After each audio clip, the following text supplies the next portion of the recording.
Glavna ideja je bila uvođenje CRM-a u call centar i to je zaista odlično prošlo. Na svim radionicama koje smo organizovali sa naše strane došli smo do zaključka šta sve M&I kompanija nudi kroz Salesforce i kada smo vidjeli kako izgleda izveštavanje i dashboardi, tu je počela da se rađa druga grana, naravno da smo uzeli i taj deo. Dashboardi su stvarno odlični, na klik su i moram samo da kažem da dashboardovi koji ste nam ponudili, mi smo ih čak, pošto smo možda malo zahtevan tim, ali nadam se pozitivno zahtevan, prepravili i napravili po svome, jer Fashion Company je zaista velika kompanija i trebaju nam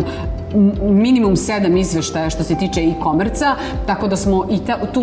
taj deo poslovanja uzeli i prepravili u našu korist, tako da sada imamo dashboardove na klik, što je zaista odlično. Pošto smo mi jedna velika kompanija, svakodnevno pratimo minimalno 10 izveštaja koji nam pomažu da za naš rad u našoj online prodavnici. Tu su jedan ozbiljni izveštaji, poput koliko je bilo poziva u call centru, dnevne porudžbine, aktivni i neaktivni korisnici, logistika i tome slično. U odnosu na ranije, kada je nas 10-ak iz preko 10 Excel tabela umrežavalo izveštaje u jednu celinu,